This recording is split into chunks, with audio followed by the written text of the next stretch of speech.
नमस्कार। आज हम यूनाइटेड किंगडम यानी कि ब्रिटिश द्वीप समूह के बारे में अध्ययन करेंगे। यूनाइटेड किंगडम अथवा ग्रेट ब्रिटेन अथवा ब्रिटिश द्वीप समूह और सामान्य बोलचाल की भाषा में इसे हम इंग्लैंड कहते हैं। ये एक दूसरे के पर्यायवाची है। राजनीतिक रूप से यूनाइटेड किंगडम यानी कि यूके के नाम से जाना जाता है। ग्रेट ब्रिटेन शब्द का प्रयोग सबसे अधिक किया जाता है। यूनाइटेड किंगडम के अंतर्गत जो आने वाले क्षेत्र हैं वह हैं इंग्लैंड, वेल्स, स्कॉटलैंड, उत्तरी आयरलैंड तथा इंग्लिश चैनल के द्वीप और हाइब्रिड द्वीप समूह आदि सम्मिलित किए जाते हैं। इसी कारण इसे ब्रिटिश द्वीप समूह भी के नाम से भी जाना जाता है। एक समय था जब ग्रेट ब्रिटेन विश्व की सर्वोच्च राजनीतिक शक्ति था। इसका साम्राज्य विश्व में सबसे ज़्यादा फैला हुआ था, किंतु समय के साथ साम्राज्यवाद का समाप्त होना तथा विश्व के अन्य देशों में विशेषकर संयुक्त राज्य और पूर्व सोवियत संघ के उद्भव के कारण इसकी राजनीतिक सर्वोच्चता में कमी आई। किंतु आज भी विश्व के प्रमुख देशों में यूनाइटेड किंगडम का प्रमुख स्थान है। राजनीति ही नहीं अपितु औद्योगिक प्रगति में ब्रिटेन बहुत अग्रणी रहा है। यहाँ की औद्योगिक क्रांति का सूत्रपात भी हुआ है। परिवहन क्रांति का भी यहाँ सूत्रपात हुआ है। वास्तव में ब्रिटेन की आर्थिक एवं राजनीतिक प्रगति के पीछे यहाँ की भौगोलिक कारण सबसे ज़्यादा उत्तरदायी माने जाते हैं और आज भी ये कारण इस कारण से संपूर्ण परिवेश को नियंत्रित कर रहे हैं। अतः यूरोप के देशों में ब्रिटेन का प्रादेशिक भौगोलिक अध्ययन विशेष महत्व रखता है। आज हम ग्रेट ब्रिटेन यानी कि यूके का प्रादेशिक विवेचन प्रस्तुत कर रहे हैं। इसकी स्थिति एवं इसका विस्तार। Great Britain United kingdom Europe के उत्तरी पश्चिमी भाग में स्थित है। इसकी भौगोलिक स्थिति 50 डिग्री उत्तरी अक्षांश से प्रारंभ होकर 60 डिग्री उत्तरी अक्षांश तक तथा 8 डिग्री पश्चिमी देशांतर से प्रारंभ होकर 2 डिग्री पूर्वी देशांतर के मध्य में यह फैला हुआ है।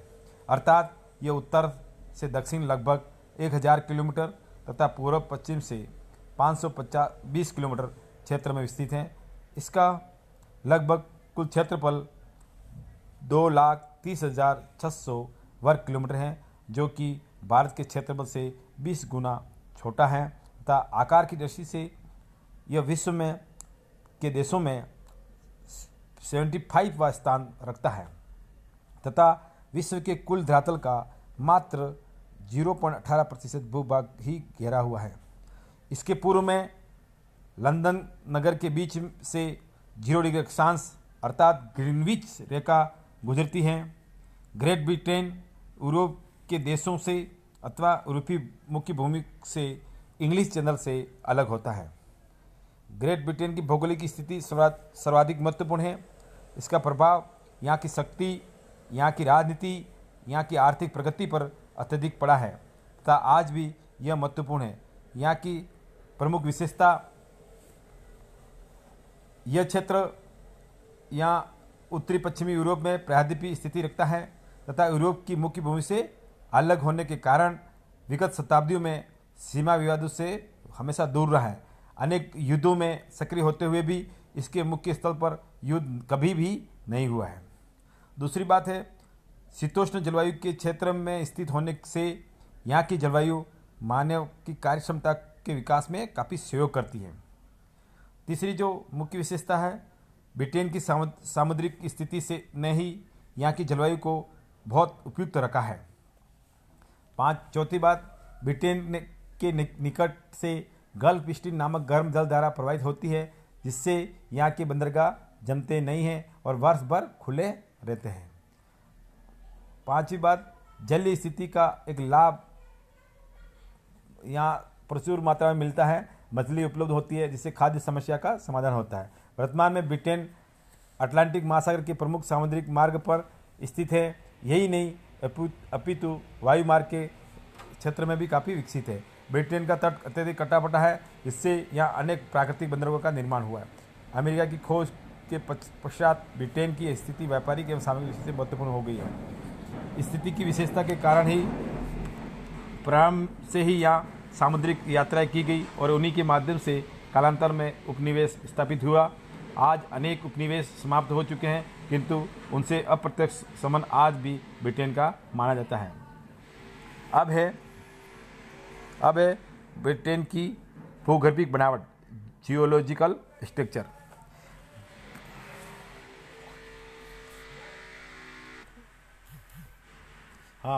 अब है ग्रेट ब्रिटेन की भूगर्भिक बनावट, जियोलॉजिकल स्ट्रक्चर। ग्रेट ब्रिटेन की भूगर्भिक संरचना अत्यधिक जटिल है, क्योंकि यहाँ प्रत्येक भूगर्भिक युग में परिवर्तन हुए, अतः सीमित क्षेत्र में ही अनेक प्रकार की चट्टानों का प्रादुर्भाव हुआ। यहाँ कैम्ब्रियन युग से क्वाटरनरी युग तक की चट्टानें पाई जाती है। यहाँ की विभिन्न युगों में संरचना संबंधित खनिज तथा निम्न क्षेत्र तालिका के द्वारा हम देख सकते हैं, समझ सकते हैं। तालिका से हमें यहाँ पर कई सारे क्वाटरनरी से टर्सरी, सेकेंडरी, प्राइमरी और प्री कैम्ब्रियन युग में बांट कर हम देखते हैं। तो यहाँ पर विभिन्न प्रकार की चट्टानों के आधार पर हम इस पूरे ब्रिटेन का भूगर्भिक बनावट को हम मुख्य रूप से 4 भागों में देख सकते हैं। इसका संक्षिप्त विवरण हम मानचित्र के आधार पर यहाँ देख रहे हैं, जिसमें प्री कैम्ब्रियन युग। ब्रिटेन में इस युग की चट्टानें रवेदार हैं, किंतु झीलों के तल समुद्री क्षेत्र में परतदार चट्टानें पाई जाती हैं। इनमें भी अत्यधिक दबाव एवं ज्वालामुखी विस्फोट के कारण परिवर्तित चट्टानें भी मिलती हैं। ये कठोर चट्टान है तथा अत्यधिक प्राचीन होने के कारण निचली पर्वत श्रेणियों में बदल गई हैं। इसमें स्कॉटलैंड एवं उत्तरी आयरलैंड इसी में चट्टानों में पाए जाते हैं। दूसरी है प्राइमरी युग। इसमें साइलूरियन और कैम्ब्रियन और डोवेनियन और कार्बोनिफेरस तथा परमियन युग की चट्टानें पाई जाती हैं। इस समय कठोर प्राचीन परतदार चट्टानें जो पहले समुद्र में डूबी हुई थी वे कैलेडोनियन हलचल के कारण ऊपर उठ गई। ज्वालामुखी विस्फोट के कारण कई क्षेत्रों में टीले बन गए, जैसे कि वेल्स लेक डिस्ट्रिक्ट तथा स्कॉटलैंड क्षेत्र में देखे जा सकते हैं। अब है सेकेंडरी युग।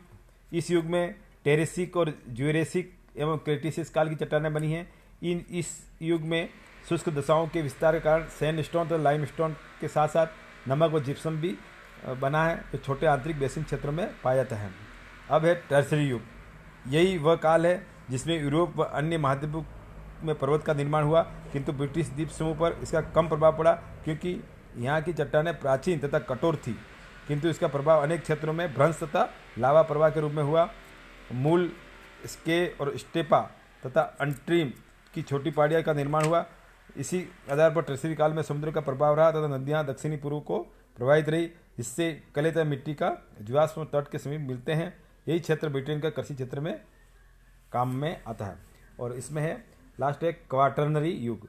सबसे नवीन युग के अंतर्गत हिम युग इसमें आता है, जिसमें ग्रेट ब्रिटेन का स्वरूप बदल गया है। इस युग में ब्रिटिश द्वीप थेम्स नदी के ऊपर तक अनेक ग्लेशियर से ढका हुआ था। इन हिमानियों का मंद किंतु शक्तिशाली प्रवाह जो पर्वतों के नीचे की ओर दक्षिणवर्ती रहा है।